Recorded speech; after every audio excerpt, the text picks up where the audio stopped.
a couple of weeks ago, I had the opportunity for an exit point, and I don't know why I didn't take it, but I didn't take it.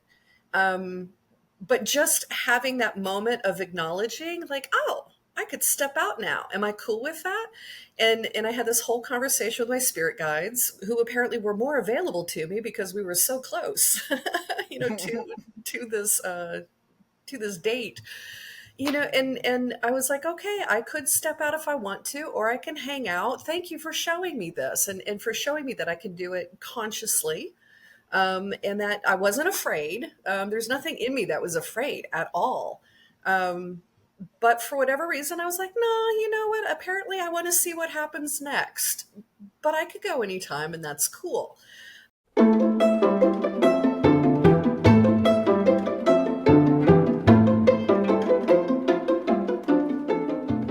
Boy, howdy, we have been through it these last 4 years. Once again, your hosts dig deep. Jenny and Trai talk about hitting potential exit points last month and what the meaning of harvest this particular means to them. Because it means a lot. It was a big one. Samhain is the witchiest holiday on the witch's wheel. It's when we look at all the hard work we've done for the year so that we can accept and receive the magic. Hello, meow meow. Hello, happy harvest season. There's so Ha- much going on right now. Happy harvest season, and we're coming together on such a fortuitous day. Even though this will not be released on election day, we are recording it the morning of election day. That's right, So because we can't think of anything better to do on the precipice of major energetic changes than to do the stuff we love most. Like, you why would were we do it any differently, you know? so true. You were literally like, yeah, the energy is going to be really intense on that day. We're going to record some good stuff." And I agreed. Like, this is the time to do it. This is when we're notorious for channeling sometimes without meaning to, and I feel like today will either just be a day of blockage or a day of extreme channel, and there will be no in Excellent. between. It'll be very humorous either way it goes. Although we might be the only ones laughing if we can't get like anything out of ourselves today. Yeah, but we are also at the end of the harvest season and fastly approaching winter, and so I figure, what, Fast. Bite your fast tongue. Bite your tongue. fastly. Well, I In the mean, we time of did. climate change, we get at least 2 extra weeks. No, we already got snow in Colorado, although it was Yeah. very light. It was very light. But yeah, my knee has been very upset. But yeah, what better conversation to have than to discuss harvest and discuss what it means in witchcraft? So I don't know. I guess Trey, what is your experience with harvest and what does it mean to you? I can't say that I have a deep relationship with it. I was a huge Halloween fan, and Halloween, is a derivative of these Celtic traditions, Mm-hmm. where there's the acknowledgement that the veil is very thin, and I'm reaching a little bit here, but I'm pretty sure the idea was is that you dressed up as because the world was going to be filled with demons and dark creatures, and the fae were amongst us, that you dressed like them so that you could sort of pass as them and not get Oh, messed with. Yeah. I love that idea of passing as Fae for an evening. Um, Yes, and Ireland, there's just the assumption that the Fae are on the move on that night, and after midnight, you do not go outside. You don't walk home from the pub. You don't, head on home from your friend's house. That the place shuts down at midnight, because if you are caught out there with the Fae on the move, then you are now swept up in what it is that they're doing. And oftentimes that's not a place you want to be. like equal parts, like, oh, I totally believe it, and also I want to experience that. Like, what is that like? I could use. No, I don't want to say what I was about to say out loud. But But see, now I'm yeah, super curious. I Like, was gonna be like, I could use some fate trauma, but it's not true. I don't no, need it. no, take that No, back. I'm Take that taking back. it back. It's untrue. Um, but that makes a lot of sense, and I feel like Ireland and Scotland, they're all in like that general area, so I believe that Ireland also, the veil is super thin over there it makes a lot of sense. Yes, yes, yes, yes. Yes. Yeah, so all of these traditions, somehow matriculate. Well, somehow they came across on boats with a bunch of white people from Mm, Europe, and then obviously things evolve into what we now have as Halloween. And like I enjoyed it as much as anybody else, dressing up for it. But I didn't understand the power of Halloween yeah. until there was one particular Halloween that so my when this is when I was married, he and I would do couples costumes, but they were always really dark because it's me. Like I'm not going to dress Of up as a course. princess, like a Disney princess. That's never going to happen. Um, so we were, oh, I can't even remember what our costumes were, but we were in Los Angeles, and Los Angeles on Halloween shuts down about a mile and change of Santa Monica Boulevard, and it just becomes a walking mall. And that, like every block, there'll be another bandstand for cover bands, Oh wow. disco and 80s and what have you. And then tons of food stalls. You kind of bring in your own liquor for the most part. And here's the crazy, so like hundreds of thousands of people would come and do this walk. It was extraordinarily queer. Like what? Like this was West Hollywood, and it was fabulous. So Mm. all the guys, were dressed in their best drag. I've never seen so many ass cheeks hanging out. I have so many pictures of my husband with pictures with like showgirls, so men dressed as these spectacular Vegas creatures, and like Wonder Women. Like I have one picture of him with like 10 different Wonder Women. It just was sensational, and it was peaceful, and there was no crime, there were no cops, and it's the opposite of what you really expect to have happen in such a highly charged city on a highly charged date. So on this particular Halloween, this is when everything kind of changed in my head. There was a fire going on in the hills to the east of LA, and it had gotten to the point where the ash was drifting into the city, and you were coming out of your car or out of your houses in the morning, and there was ash from these fires. So it was severe. It was really, really bad. Wow. And we kept expecting rain, and the rain didn't come. And there had been a couple of deaths. I mean, it was really like the entire city was just so worried about this. And this is before there was oh, it's Tuesday, there's a fire. This was early days for fire season in LA. And right at midnight, I ain't gonna lie, y'all, right at midnight, it started raining. Wow. And I am convinced that it is because 200,000 joyful celebrants went to this one strip, were sharing energy, was sharing, just, I don't know, just being yourself, just really getting to be yourself. We were all in this space. We were all worried about the fires, and we all wanted a solution, and we made it rain. I'm Wow. convinced of this. That's beautiful. Well, and like I truly think, and I'm about to go because I do the history that I have is on these particular holidays that happen around the harvest and why and what they mean. Not crazy amounts, but like I do think that of all the pagan holidays that have been morphed and changed, I think Halloween's been allowed to stay in somewhat of its purest form, and hasn't been changed by indoctrination and by cult mindsets and by trauma and by brainwashing. And so, yeah, it makes sense to me that, the veil is thinnest for all of us. Yeah. And we're able to come together and do something very, very magical and have community greater than we would be able to during certain times of years because Christmas is marred for some of us, St. Patrick's Day is marred for some of us, but like Halloween remains true, um, which Except maybe for all will give those me kids some in the flack. 70s running and screaming from Jason, from Yeah. Freddy. Yeah, well, and I do think that like allowing horror and trauma to exist in a cultured and you know maintained environment, kind of like letting a fire burn like Mhm. safely and contained is is part of the reason why, in my opinion. Oh, I love But that. And but bonfires are a big part of this celebration as well, which I'm sure you will get to. I don't well, know these aspects, so I'm fascinated to learn whatever you're well, bringing. so this is more just about harvest in general, but we will Mhm. end on Samhain.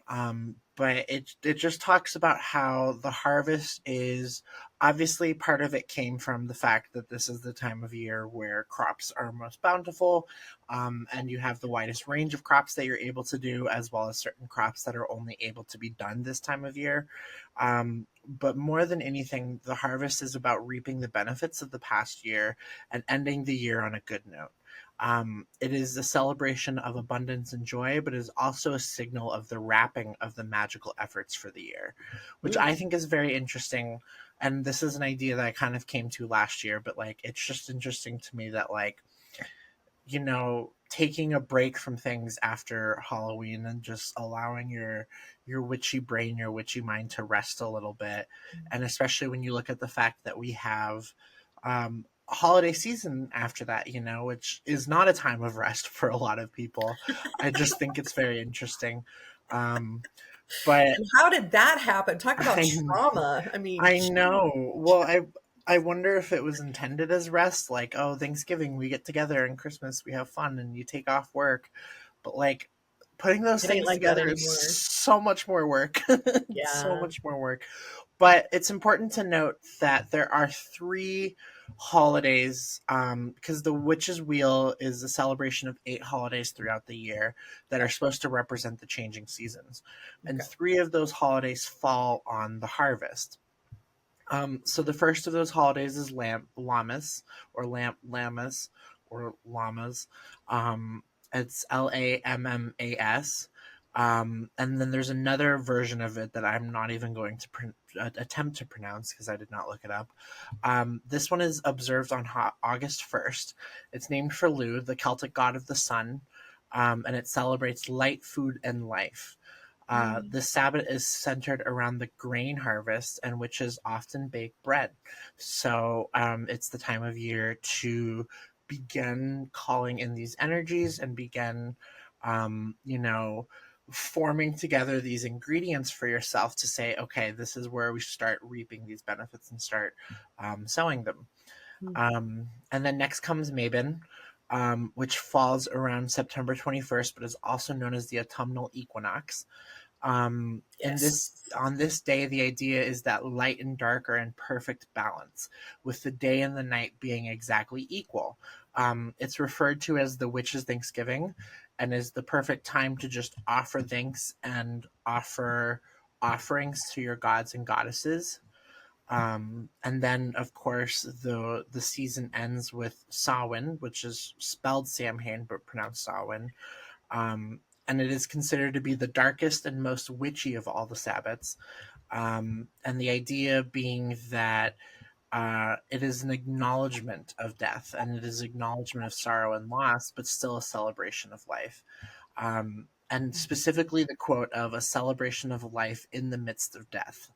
And I really like that because I feel like that ties really, really well with changing into winter. And it makes sense that October 31st is, regardless of what time winter actually comes, is the time of year where we are ending the harvest and we are allowing the rest to come in and allowing the death to find us.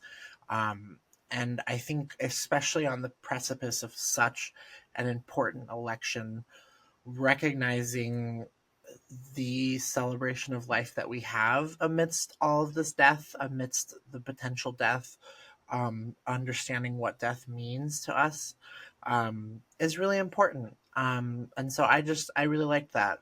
And that's pretty much the extent of the stuff that I did. It That's wasn't crazy. fantastic. Okay, there's so many things in there, but Yeah, let's start let's at the break it end down. thing and like work backwards. I'm so interested that this is sort of the culmination leading up to the acknowledgement of death. So it's certainly that the veil is thinnest, which means ghosts can come Hmm. through, but also this particular celebration the encouragement, my understanding is to acknowledge ancestors, that you have Mm-hmm. access to your ancestors in a way. So whether or not they're present and accounted for as a ghost, or if it's just their spirit, their soul, to be able to, have, I don't know, just connection with those aspects. Um, and for myself, okay, so I'm going to admit this. I've been kind of obsessing on the whole death thing for the last few months. That Mm. I've been, one of the things that I've been working in my spiritual practice is, getting good with mortality, because I've come for myself to a realization that if I can be cool about stepping out at any time, then, oh my gosh, talk about a weight lifted. And then I Mm-hmm. can just really enjoy life as it is without, I don't know, I feel like there's a lot of weight that Americans in particular put on ourselves, things surrounding around, oh gosh, who gets what in the inheritance, and um, I don't know. I don't have family, so I have to like think about what my friends are going through. Because I do hear a lot about it, but also like they're, the older parents trying to convince them that like it's a really good time to like, get your paperwork in order. But to me, I'm like, yeah, the paperwork for sure is important, but more importantly, like, are you good? Are you good with Mm-hmm. going? Whatever your spiritual practices are, it's always a good time to be connecting with this idea that life is fleeting. And at any time, if you were to pass on, would you be cool with it, or would you fight it? Are you living in dread with what happens next? Are you still hung up on this concept of legacy? Yeah. Are you still hung up on not knowing for yourself what's going to happen after death? So the last few months, I've been working and working and working on all of that. And a couple of weeks ago, I had the opportunity for an exit point, and I don't know why I didn't take it, but I didn't take it. Um, but just having that moment of acknowledging, like, oh, I could step out now. Am I cool with that? And I had this whole conversation with my spirit guides, who apparently were more available to me because we were so close, to this to this date. And I was like, okay, I could step out if I want to, or I can hang out. Thank you for showing me this, and for showing me that I can do it consciously, and that I wasn't afraid. There's nothing in me that was afraid at all. Um, but for whatever reason, I was like, no, you know what? Apparently, I want to see what happens next. But I could go anytime, and that's cool. So I was doing this work without even knowing it. How about that? Well, and I don't know if how much of the nitty gritty you want to get into with that, because I also just think how it happened and where it happened, especially because you were crossing a threshold, I was. crossing physical thresholds, but also emotional thresholds. Yeah, I feel like, oof, a lot of things are coming up for me now. You and I both experienced potential endpoints pretty much within the same days of each other. Yes. And Yes. yours was very much like understanding that you've made peace and understanding that you are ready and that you can whenever you want, but like, you're good now. Like, it's fine to stay right now. And mine was very much like, is this actually what you want? Is an exit point what you're ready for? And I'm not, like, I'm not at all, and I'm still working on that fear of death, and I'm still working on that understanding that anything could happen to me at any time, and also I'm here for a purpose, and like there is a purpose to my path, and that there's protections on my path, and that I have protections with me right now that maybe aren't ready for me to go either.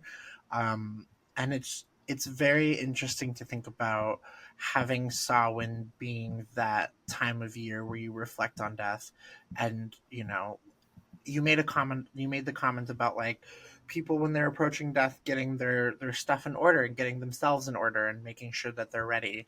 And I really like this idea of doing that every year, where you're just reflecting every year on how am I doing, like what do I need, what am I missing out on, what do I still feel is uncompleted, and how can I best start working towards those goals for getting those completed, because truly any of us are going to die at any point, like, and we don't know. And a lot of people still have that fear of death, and Mm. I thought that I didn't, and I thought that I was not afraid of death, and I thought that I was ready. And then I was, And please, we should make it clear that, if you are traveling on a train and it goes off the tracks, and or you're in an airplane and it starts crashing, like, you're gonna be afraid. That's not yes, that's not what we're talking about here. yes, That the biological response to a violent death is a biological response to a violent death, but being prepared in advance of being like, but I'm cool, man. It's all right. It's okay. Spiritually, I'm ready to go home. And yeah, you're still at that, I don't know, is it an age thing? Like, I never thought I would not be very goal oriented, very, oh my gosh, this is a joke, that I was always the most ambitious person that I knew. And now, y'all, I just don't care. So when I think about harvest for me this year, it has so much more. Harvest last year was about arranging for a move. I actually left the life I'd led for 15 years, and started quasi fresh elsewhere. Although in America, can you ever really start with a blank slate? Because there's McDonald's everywhere. You can get your favorite brand of potato chips at any time. It's not that fresh, folks. You still have your internet. You can still watch your favorite TV shows in your own language. But the so last year was a very, very active. I can't get it out of my mouth right, Jenny. Sanheim. Samhain. Sawin. I'm never gonna get it. It's Practice like makes permanent. saw and then win. Sawin. Sawin. Samhain. And then this year it's the opposite. This year it's like, but I don't have big drive to get stuff done. It's actually one of the first times that I've ever really experienced peace. And I had always Mm, associated this part of the season with, because you're not in the fields plowing, you're not desperate to get the last pieces of your food stores in place magically. You've done the things that hopefully you had wanted to do. That now is supposed to be the time of slumber and of restoration. But you're not feeling that, is what I'm hearing. no, I am, but I'm not. Like, it's almost like, I don't know, especially with your conversations about peace. I feel like it's less about spiritual holy cards for me, and like getting my ducks sorted in that sense, and more in the physical, realm for me. And that so much of my life up until now has just been pain and suffering and hardships and constant turmoil, constant stress, constant not being okay. That this has been my first taste at the peaceful potential, and this year in particular was one of the hardest years of my life. Yeah. We are releasing an episode this Thursday that I'm not a part of, and I feel comfortable saying that the reason that I'm not a part of that episode was because I was actually in a crisis stabilization unit for my mental health. And the reason I'm okay saying that is because I don't ever want it to just be like, not talking about it. Like, I want to talk about where I'm at and be honest with people. And I struggled a lot this year, and this is the first time that I truly, truly, truly faced an endpoint where I reached a point where I was ready and I was done, and I made a plan and I thought about it, and then I actually sat with it for a while. And I hated sitting with it because no part of this life has been peaceful for me. And I know that I came into this life trying to complete a lot of cycles for myself, trying to clear a lot of karma. And I know that that's the purpose for me for this life. It was also shown that my path is in mental health, and I've always known that my path is in mental health, but particularly with going to the film industry is going to take me a while, and that I need to do something that's going to tide me over until then. And so working in the mental health field in particular, and it feels like I have done so much work this year for myself. I have struggled so much. I put my nose to the grindstone. I've white knuckled through so much this year that the veil lifted for me finally. And that within the same week of me accepting that it was not my time to die and me accepting that I need to be here longer, I got my job. I went through a breakup that I have been needing to go through. And the veil lifted for me in a lot of ways. And it was like, okay, now we can go into this era of change. And I've always known, especially because you've brought it up before, that 2025 was just going to be a better year for me all around. And that so many things that I've been trying to do are finally going to get done. And so it's like you're exiting this era of constant work and constant fighting, and I'm just now entering it. I'm learning what fighting means, and I'm learning how to fight for myself, Mm. and how to take care of myself more properly. And so much has cycled around for me this Samhain. So much has completed, so much change that I've been trying to manifest for years and years and years, that started way back in 2020 for me, has finally come full circle. you know Wow. and this chapter that I've been trying to close for so long has finally ended. And when it first happened, you and I had a phone call, where I was like, I think that this is the shift. And you were like, it is. And I was like, I hear you, but it's going to take me a little bit to accept it, because I need to see that it's the shift. I need the evidence to be there. Yeah. Hmm. And I can confidently say that it is, because so many things that I've struggled with before are just not a struggle for me anymore at all. So many addictions and so many vices that I've been working and working and working to get rid of suddenly just left. And suddenly we're just like, yeah, you can kind of live without it for right now. And you're like, wow, that easy, that's done. And you're like, yeah, Wow. that's it. That is magic. That is, and Yeah. I don't mean magic like magic wand. I mean like that is spiritual energy at work.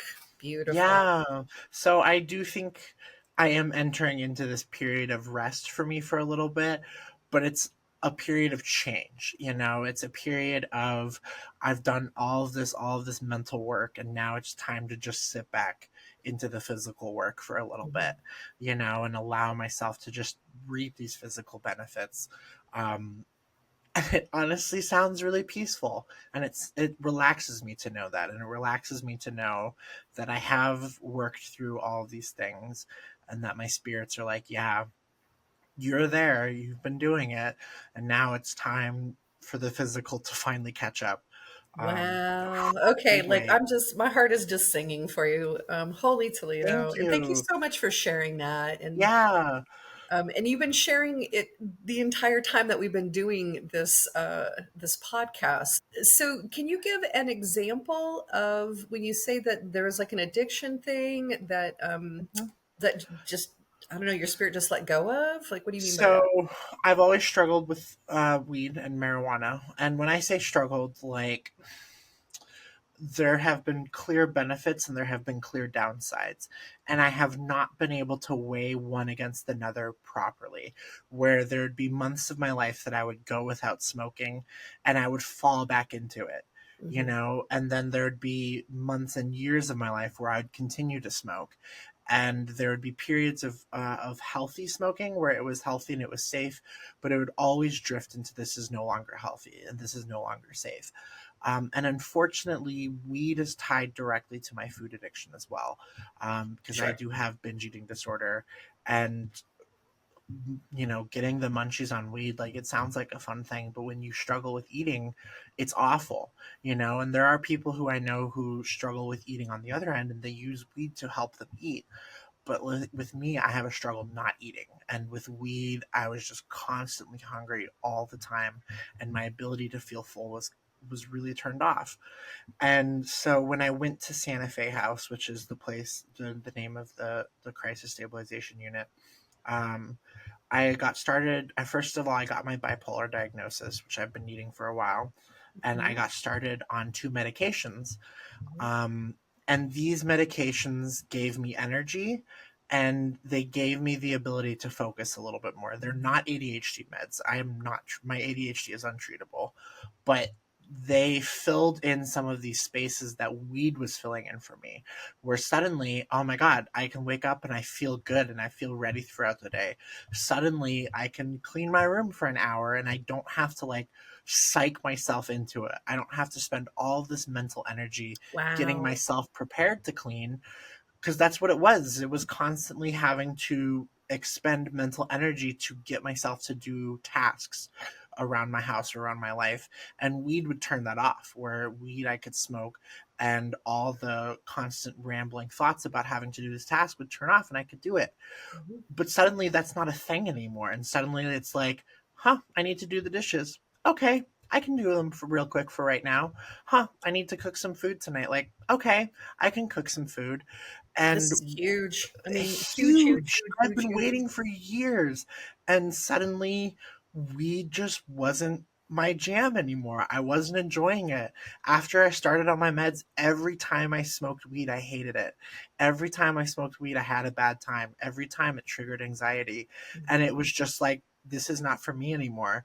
And normally, when I quit weed, the first 2 weeks is nothing but cravings. The Sure. first week that I quit, I had zero cravings for it at all. Wow. Like, yeah, none at all. I did not crave it at all. It got to the point that I'm hanging out with people who smoke, and I'm genuinely like, I kind of don't want to. And it's going to be fine. It's not going to impact my relationships. Like, I can still hang out with these people without weed. But, like, it's just kind of like it's fine. And I feel almost exactly about weed how I do about drinking now. And that's just a huge, huge, huge shift for me. And the food side of things is definitely more of a battle. I definitely have binge eating disorder and I'm having to work on it more and check in with myself more and regulate myself more. But holy hell, is that regulation so much easier without weed. Like, oh my gosh, it's doable without weed, where with weed it was not doable, it was not possible. And so that's what I mean, is it's like these past few weeks have just been such a shift, and it's still hard for me to fully accept that it's here, because it's been years and Right? years and years that I've been I wanting was it. just saying that to somebody. Like, I can't believe things are this good right now. Like, oh, I hope Yeah. they last. And they're like, oh, you're so Yeah, worried that things are going to. And like, because they always did in the they past. Of course always they did. did. Yeah, so Maybe I not think, this time. no, I hope not, and I don't think so. And I feel like, there is a conversation you and I had a while back, where you will reach a point with something where you just know you're done with it, Yeah. where you've hit your cycle and you've hit your phase, and you're just like, yeah, I'm done. And it truly feels like that with weed, like where I'll still smoke socially when I if I Mhm. can, or have moments of it, or if a job requires me to be completely off of it, I will. And I can't deny the benefits that it's had for me in the past, and I can't deny the benefits that it's had for people, but that back and forth is finally done, where Right. it's nothing but just non-beneficial for me now. And Right. there's no point There's of no it. point. So it was just literally just last night I was listening to Ram Dass. I'm getting a lot out of Ram Dass right now, y'all. So sorry you get to hear about it too. And there is an Indian word for it, but it was 3 a.m. So I can't remember what it was. But the way he relates it is, we do all of these different things in order to create energy within ourselves. Sometimes it's about trying to get higher. Sometimes it's about blocking, right? Just Mm. blocking out pain, blocking out trauma. And then sometimes it's about trying to connect with the divine. And he was talking about, for him, it was motorcycles for a really long time. And then all of a sudden he just noticed one day that he hadn't been on his motorcycle in quite a while, but now he was in his sports car, which is kind of funny because he's considered like this uber American guru, but he's also totally just a boy. And he's like, yeah, so now I'm in my sports car. And he's like, oh, I had finished my trip with the motorcycles. Like, that trip is done.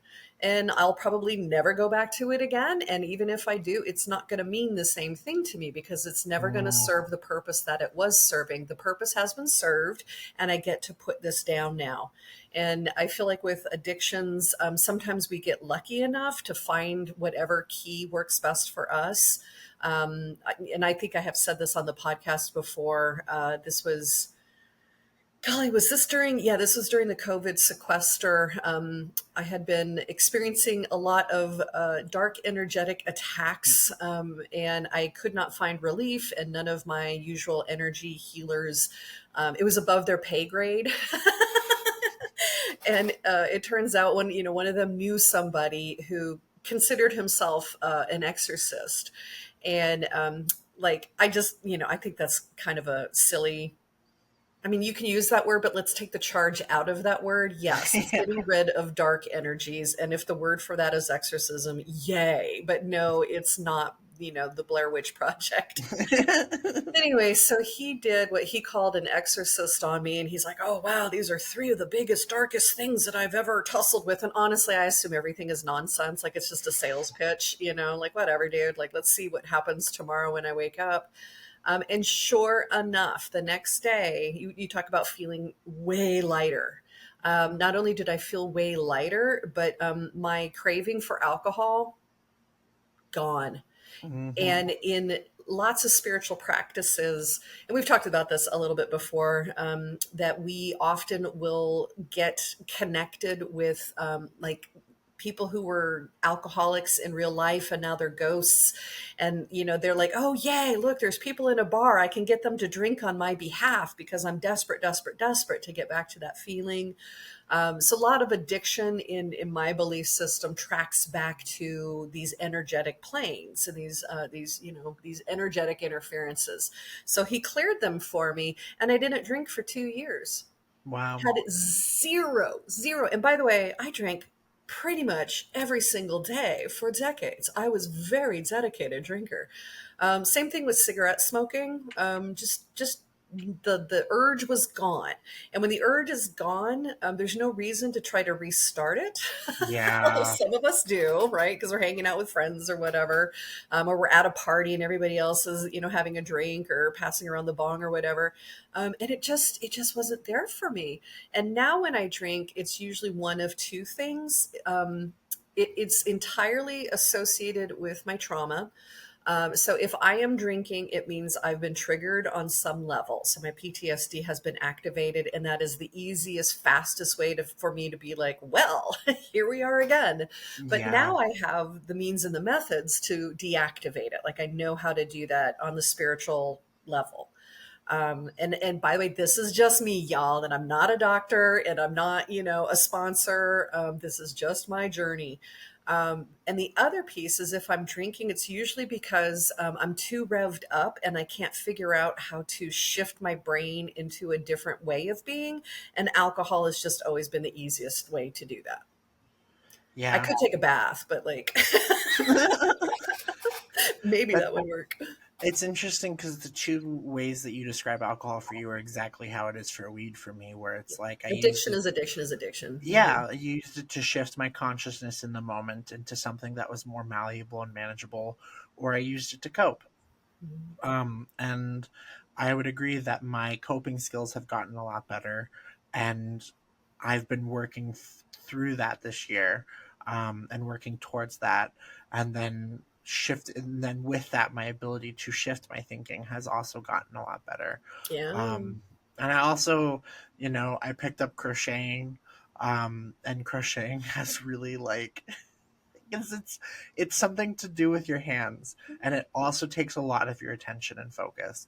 Most of my And ADHD friends knit or have some it hand sounds things. so menial, but it was a No, huge shift why? for me because it's like, oh my gosh, I'm feeling awful. Oh my gosh, I can't get out of this headspace, and I'm like, ah, let's just crochet it a little bit, and then you just sit down and you work through it while you're crocheting, and I'm still racing through thoughts, and my thoughts are still racing, but suddenly I'm producing something while I'm doing that, and suddenly it's allowing me to spend hours and hours on this one thing, and afterwards I'm not just like, oh my god, I just wasted my time doing nothing. It's Mm. like, oh my gosh, I just muscled through this in crochet. Make me a And scarf. Can I have a scarf? I You can make you a scarf. I Yay. definitely make stuffed animals more than anything, but I can make a I have a scarf, and stuffed animal. Yeah, of course. I'd Jenny much made prefer to stuffed make you a stuffed animal? animal. Yay! Yeah, I Thank also you. I make complimentary gummy bears for people. And so I'll give you a gummy bear too. I'll send you all Oh the my yarn God. colors. I can't believe I didn't think about it for you. I guess because you're not in state, so I don't see you in person. So I'm like, oh, Right. Oh, I um, see. So I moved to another state and I don't deserve a yes. handmade crocheted stuffed animal. That's lovely. So um, what I'm hearing, just to kind of to because all of this has to do with what we came into with this, the what we talked harvest. about. It's a time of reflection in a different way than the January 1st or the Chinese New Year. It's just, I mean, it's another opportunity, right? But there's so much magic that's infused in this, that you have access to thoughts, you have access to dimensions, you have access to ancestors, you have access to skills that maybe you didn't know you had. It's a great time to invite things, things meaning like, new practices in, and it's a great time to also like escort things out. And in some Hmm. cases, certainly in both of our cases, by the way, that exorcism, I'm putting the air quotes around it, did happen in early November. It was absolutely associated with this time of year. So if nothing else, then to take a moment and to be like, okay, so like what has changed this year on these kinds of realms that we're talking about, and then to be able to appreciate that, and to give thanks for that, because there's in my realm of thinking and in your realm of thinking, there are so many powerful beings out there that are working on our behalf. And sometimes if we can just take a moment to be, to have some gratitude for it. And it's so odd, like here we are on this election day that is so tumultuous for so many people, and man, I gotta tell you, I'm already living 2 years down the road. Yeah. I'm Well, ready to, to keep shedding this stuff and then bringing in the benefits of the hard work that has been done in the last for both of us for the last 3 or 4 years. and with that, like offering thanks to our ancestors and our spirits that are with us, but I also feel offering thanks to ourselves, and when you and I went through that diversion where objectively there was one reality where we died and there's one reality where we lived, or maybe a couple versions of the both of those realities, they existed and we diverged timelines. It was a culmination of all the work that you and I have put in, into ourselves, and all of the efforts that we've put in, not just the past few years, but this year in particular. This year in Um, particular. and getting to that point where you were okay staying and you were okay just being here for a little bit longer. And same with me. And getting to that point of you finding your inner peace and me finally being on the track to attaining that for myself, and finally seeing the steps for it. It's a testament to us as well. It's a Mhm. testament to how much we've put into ourselves, how much we've put into our souls and our spirits. And that is what Harvest is all about, where you just look at all this work that you've done and all this work that your spirits have done, and you just breathe and you just say, thank you. Oh my gosh, thank you. And you accept and you receive, and you give to your spirits and you give to the community around you, and you don't stop giving. The giving's always going to happen, but also giving to yourself and allowing that to be received. Oh, And that's I think it's lovely. really beautiful. Yeah. I And was I'm listening to a, oh, sorry, go ahead. no, go ahead. Just because I was listening to an Irish storyteller. Y'all, my interests have always been very, very, very far flung, um, broad and diverse. And she was talking about how in Ireland it is very, her word wasn't suspect, but it's the word that's coming for me now. That isolation is something that they really work hard against in their culture, because they know how quickly, down a dark path you can go. And her phrase was, she gave the Gaelic phrase for it, and then she translated it that we live in each other's shadows. And I just Hmm. thought, oh, now that is something.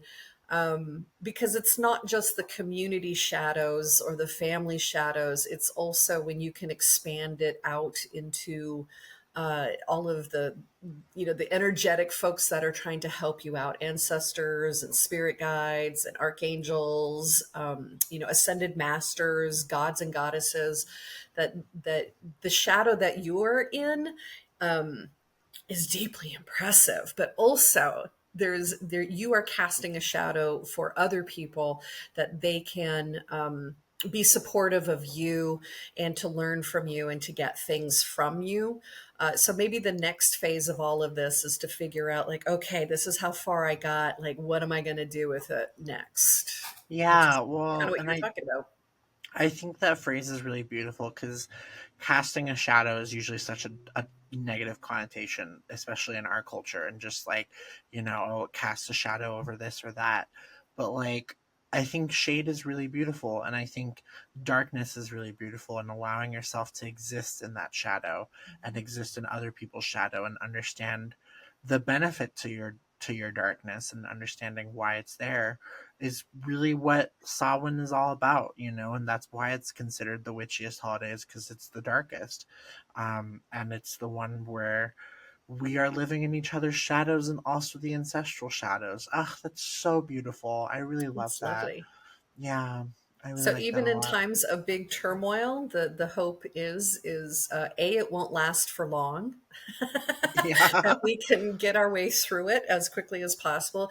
And I do think that these, for me, these have been the tools that have, if darkness still comes in, I can dispatch it quick. I don't have to sit in it the way I did previous to all of this stuff around 2020, when all the spiritual stuff really started crashing in a Hmm. meaningful way, not just a random chaotic, oh, this again, look, another ghost, yeehaw, but actually being able to, I had always lived my values in this world, but Mm. now I can live my values on a spiritual level, and the fusion of the two are pretty fantastic.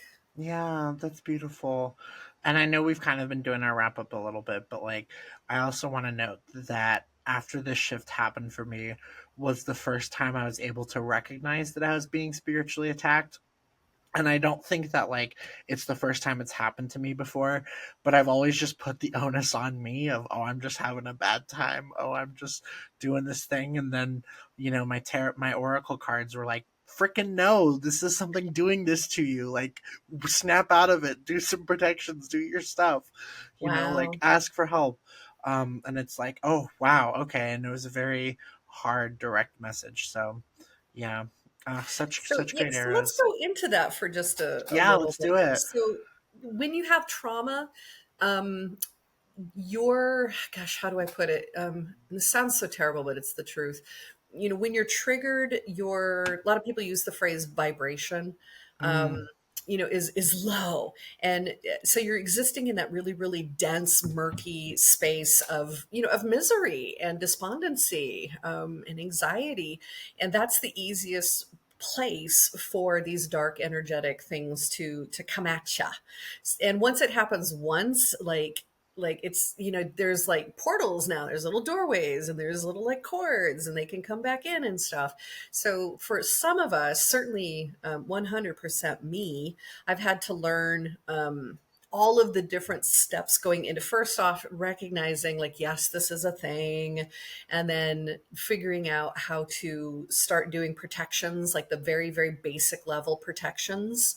And then now I don't have to worry about it so much because I have mostly good spiritual hygiene, but also my vibration is just way freaking higher than it was when I'm triggered. It's so easy to push this stuff off when I'm not in that despondency. So what I'm hoping for you is, now that you're up here a little bit, thank goodness, that you have made all of these different connections, to improve your mental space and your spiritual space, that you'll be able to like cast it out and shut down the door behind it so it doesn't come back in. Or have you done work on it already?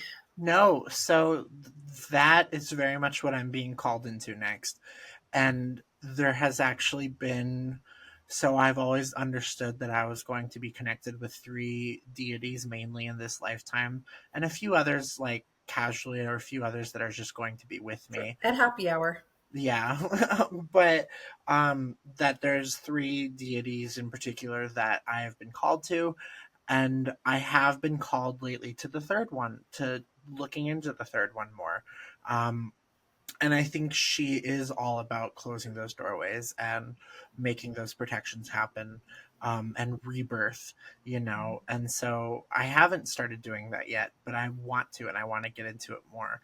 And I think it's good that I have you because it's good to see how you do it. But I also think that everything inside of me is saying that our methods are going to be very different, Yes. and that I have to kind of forge my own way with it, Yeah. and that my version of clearing karma is going to be very different and is very Mhm. much tied into my healing need and my healing abilities and my healing energy, especially because I have just so much more tolerance for other people's energy than everybody else in my life does, that I can just take on energy and then discard it. But I haven't been doing that with my own energy very effectively. And like, how can I possibly heal other people without knowing how to heal myself? And so I'm very Well, much okay, being but called. lots healers work with other healers. You're Like right. you don't You're have right. to be, I'm not my own impeccable in order therapist. to be beneficial for other people. I want to check that. And so when I was having lots of these dark attacks, I can't begin to tell you how much I lost, because Mm, uh, I couldn't figure out if it was just I couldn't figure it out. And even now, like, I suppose I could go back and spend more time thinking about, wow, like when I look at all the things that I lost during those 3 years, was that a psychic attack? Was it just a phase? Was it a shift? Was it, was I transitioning? Blah blah this, blah blah that. And frankly, it doesn't really matter. But what I do remember is being upset that, because I had some more practiced friends. I'm not going to say more powerful because we're all equally as powerful, but they were more practiced than I was. And I was like, why aren't you helping me? Like, why aren't you coming in and cleaning up my mess? mm. And it was, and when you work with a therapist, like kind of the same thing happens, right? You're like, well, like you fix this, I'm bringing it to you and you have to sort it out for me. And it's the same thing with energy work. And at some point I just had to get it through my thick skull. It's like, I have to learn how to do this. Is part of the trip here, is I have to learn how to do this for myself. Now that doesn't mean if I can see it, I can heal it. That's my thing. Sometimes I know something's going on and I cannot get a bead on it, so I will go to another friend and I will ask for the assist, but it's no longer from a place of like desperation or victimhood. It's just like, oh, you know what? I meant to pick this up at the store and I forgot it when I was there. Are you going later? Yeah, I'm going. I'll get that for you. So it's much more of a, I don't, it's just the charge has been taken out of it. It's not so woe is me and where is my help and blah blah blah. Yeah, so this is my I hope love for that. you. This Well, and, is and is that you will have this, and if anything gets really super dire, you can call me. yeah, but like, I don't know, like, I think that is where I'm moving into, and because like the times in the past where I have asked you for an assist and it was out of desperation, I quickly learned why that wasn't what I needed, and that why that wasn't the way I should be going into it. And I hope to get a better understanding of what healing and clearing karma looks like for me, and understanding that process a little bit more, because I also have found marginal effectiveness with some of your methods as well, where it's like I will do the things that you do, and sometimes it'll work and sometimes it won't, and I Hmm. don't know if it's because the belief isn't behind it. I don't know if it's because I haven't worked with Archangel Michael enough. It's Michael, right? um Yeah. I don't know if it's because I'm not working with him effectively enough, or my gut is telling me it's because there's a different archangel that I still haven't uncovered yet, that I'm Hmm. supposed to be working with. Um, and so, you know, I at the beginning of this year I called in a year of discipline and learning to work on my discipline for myself. And I thought that meant one thing and ended up meaning something completely different. And I Yeah, can, boy, howdy. boy, howdy. But I think I can effectively say that I have done that and that I am nearing the end of that journey. And now I would like to be calling in working on healing a lot more and Mhm. rebirth and working on reviving things for myself a little bit more and understanding how to shift and understanding how to clear that karma. So I think it is. I think I need to go to the books and go back into the books and see what I can find and see what works for me. Mhm. Because I want to find quick fixes and I also want to find non Of quick course we do. fixes. Yeah. Yeah, of course. Oh, Well, please. When an energy healer comes in and just like snaps their fingers and I'm better, I'm just like, oh, I want to learn to do that. right, that's exactly how I feel about your dowsing method, where it's like, it's so much faster and it's so effective, and I can't do that for myself. Right. It doesn't work for me. Well, I Um, will say this. I didn't come to dowsing overnight. Like I had to practice at it. yeah. And I found my ways to make it work for me. So, folks who are working this stuff at home, just know that there's going to be many, many more harvests before you. So maybe the things that you connect with during this year's Witch's Wheel, um, Hmm. are things that will get expanded on for next year, that you don't have to have a cure all at all. Just having maybe a little bit of grace for yourself for what you have been through this year. And then having the intention, like knowing the kinds of things that you, as you put it, like want to bring in. Moving forward. But above all, some rest, you guys. We have been through it these last 4 years. We have been through it. Yeah, we have. Oh my gosh. And more is to come, and also change has happened, Yep. and living in the space of both is such a beautiful space to live in this harvest. And I'm so grateful, and so grateful for this podcast. What a Me wonderful thing to too. have come into my life this year. And I'm so grateful that we're still Talk here about and we're still, magic. I mean, that yeah, this podcast was magic for us. Oof. magic for us, magic for us. And truly, what a gift it has been. So, And yeah, really all very it is grateful. just two friends dedicated to getting on Zoom every couple of weeks. It's so much more than that, though, because we're both very powerful witches, and so it's a combination of energies coming together and our spirits coming together. And I like to think that when you and I do podcast, our spirits just sit down with each other and have tea for a little bit, Yeah, there's some and peace here, that's for sure. So, yeah, all right, my dear. Well, thank you so much. Thank you for everything you shared today. That was a yeah. lot, and I don't know. I just am really grateful to know you, and grateful that you're willing to come in and do this crazy thing with me. Yay! Likewise, and thank you for holding this wonderful space and doing this podcast and staying true despite all the ups and downs that we've had, which haven't been that drastic. But yeah, meow meow. And as always, cheers. Meow Cheers, meow. meow meow.